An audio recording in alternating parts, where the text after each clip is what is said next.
Good morning po sa inyong lahat mga kapatid. JDB uli ang inyong abang lingkod. Pag-usapan natin ngayon ito hong si Alice Goo, no? Na kung saan nakakuha po siya ng apat na habang buhay, nabubunuin niya ang sabay-sabay. So kada isa pong, yung life sentence na sinasabi, o reclusion perpetua, ay 40 years imprisonment po yun. Hindi po totoo na habang buhay ka talaga doon. Okay? Wala ho akong problema ron sa kanyang hatol na inabot. Actually, ang Taiwan nga natutuwa eh. Oh. A former mayor with a forged nationality has been sentenced With a forged pinaking raw nationality. To life in prison for human trafficking. Alice Guo, a Chinese national who posed as a Filipina to run for mayor, was found guilty And she won. Of overseeing a Chinese-run online gambling center. More than 700 people, including some Taiwanese, were forced to run scams. He tortured. Guo was sentenced along with 7 others. All 8 were given life sentences. Okay, now, congratulations at kila Senator Riza Bebe, kay Senator Win Gatchalian. Etong dalawang to talaga mga trumabaho dyan. Talagang hindi nila tinigilan kahit na sinusunog sila at kinukulam ng mga DDS. Merong mga online kulam-kulam eh. Dahil sinisira nilang reputasyon daw ng Pogo. Diba? At eto na nga ho. Kita nyo, narinig nyo, umabot ng mga 700 ang mga mga naapektuhan. Doon lang nga sa Bamban yun. Alam niyo ho, ang rito ay nakukulangan po ako sa mga taong napanagot. Dapat po, kapareho ring parusa ang iginawa doon sa mga sangkot sa pagpasok ng Pogo rito. Diba? Dapat ganun. Sino ho ba ang nagpasok ng Pogo dito sa Pilipinas? Diba? Sino yung nag-push, ang nagsubo sa lalamunan ng mga Pilipino diyan sa Pogo-Pogo na yan? Dapat po yung tao na yun, ganun din. Kung po pwede lang sana ng trial in absentia eh. Diba? Kay Duterte.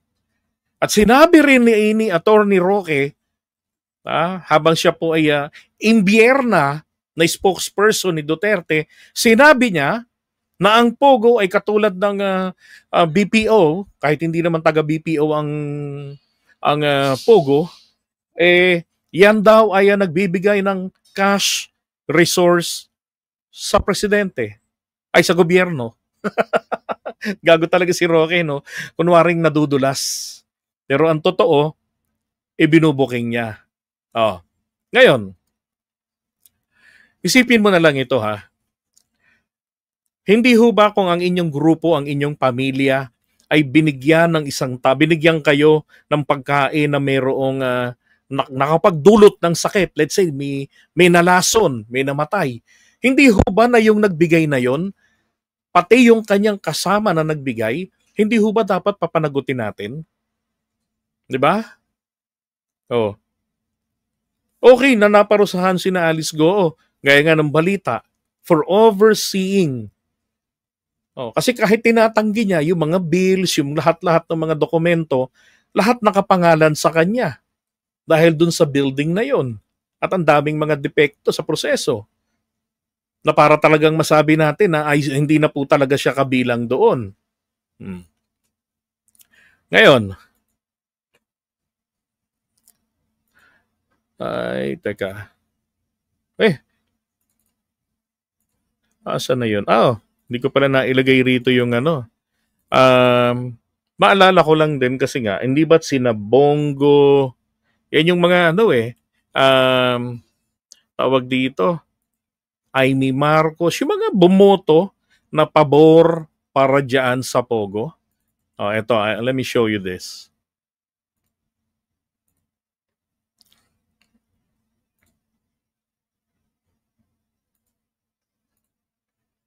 Wait a second.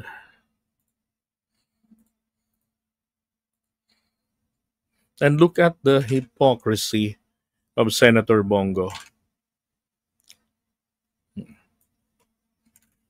Sabi ni Bongo rito ha. For the record, sabi ha. Sabi ni Bongo, ako mismo. Ayan ha. Ako mismo noon pa.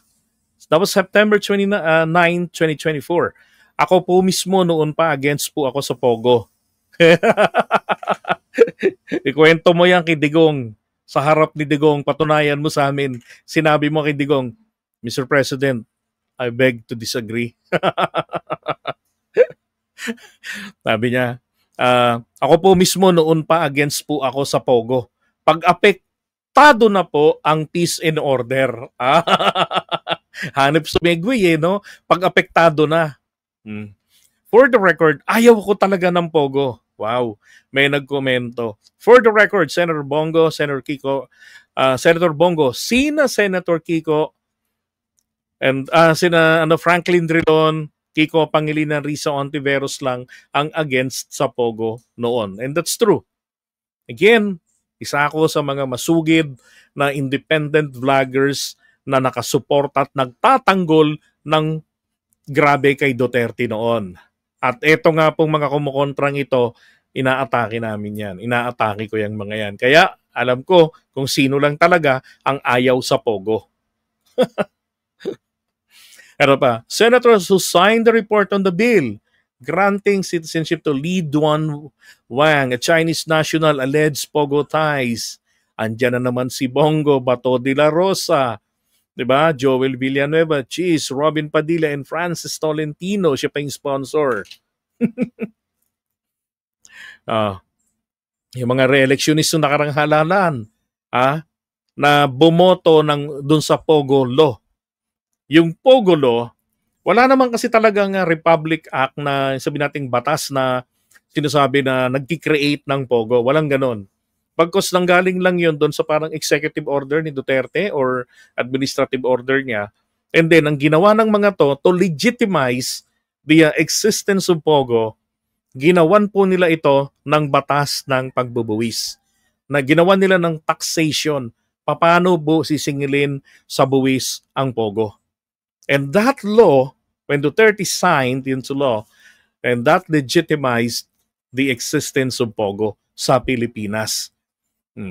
Ang author,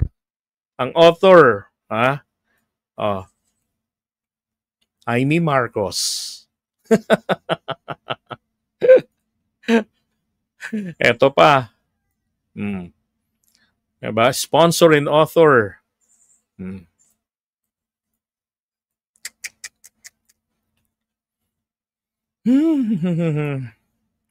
Si Tolentino nag-no ito dati dun sa Pogo Law. At saka itong si Camille did not vote. Wala pa naman kasi itong si Camille noon diyan sa Senate pero dun sa Congress. Si Lito Lapid hindi rin pumabor noon sa Pogo Law. Ako po mismo noon pa against po ako sa Pogo. For the record, ayoko rin ng Pogo. Oh my God. During the Senate hearing daw po ng September 9, voted in favor ng Republic Act 11590, yung taxation ng Pogo, yan yon.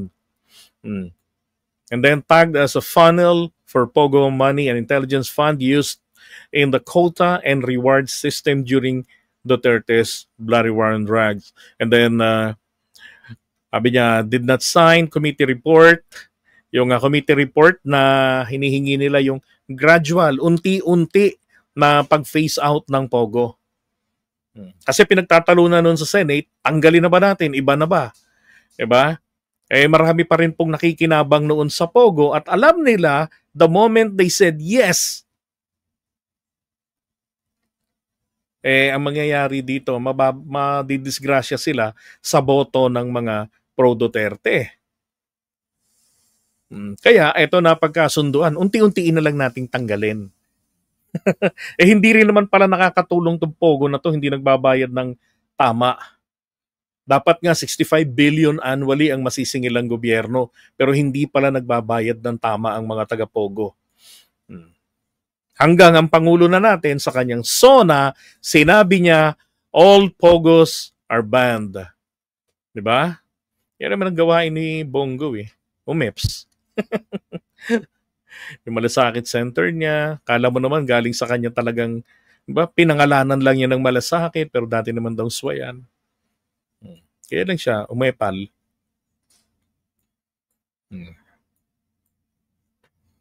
Kaya, credit po yan kila Risa Ontiveros at kay Gatchalian. Yan, siyempre sa ating Pangulo, kaya nga nagulat si Risa nung in-announce ng Pangulo, di ba, nabana yung Pogo. Grabing ginawa nila. Ang daming ebidensya di ba?